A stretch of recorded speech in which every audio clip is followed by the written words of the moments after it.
In life, oftentimes I found that I play my slice, and that it would be fair for us to beat ourselves up on a consistent basis if you have to manage to play your slice. Welcome back to another episode of the Mission Control Podcast. It's your boy Mike Stearns with Ascend Digital. This episode is probably brought to you by Roofr.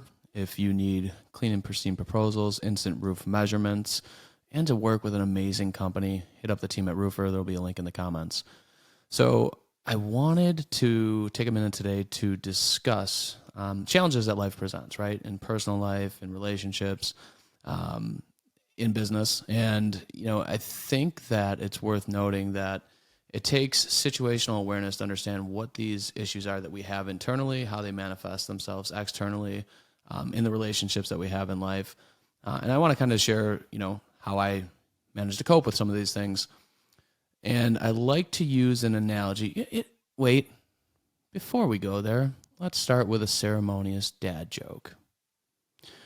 Why wouldn't you want to write with a pen with no tip? Because it's pointless. Now, back to the point. So what I noticed through trying to become better every single day, that's a goal of mine each and every day, is that I like to use the analogy of golf, right? And if you're a golfer, kudos to you. If you golf well, extra kudos to you. I'm terrible at golf. However, I'm right-handed, so I approach the tee box and I hit my drive, and it usually goes straight until it doesn't, and it curves right. And that's called a slice. I do that a lot. Now, in order to address that issue, you can do one of two things. You can understand mechanically what's going wrong with your swing, foot placement, how you're coming across the ball, what's causing you to come across the ball in a way that's making it veer right at the end as opposed to going straight. Because in golf, you want to be in the middle of the fairway, preferably. That makes your next shot a little bit easier than being off in grass that's 3 times as long, thick, behind a tree, etc. So that's the optimal outcome, is that you would land in the middle of the fairway.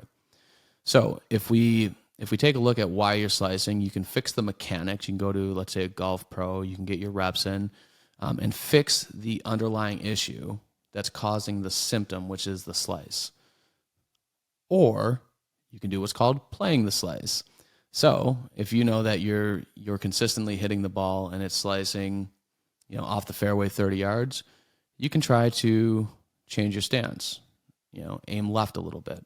And that way, when you hit the ball straight, it's going left, it curves back around, and hopefully you land somewhere in the fairway. So in life, oftentimes I found that I play my slice.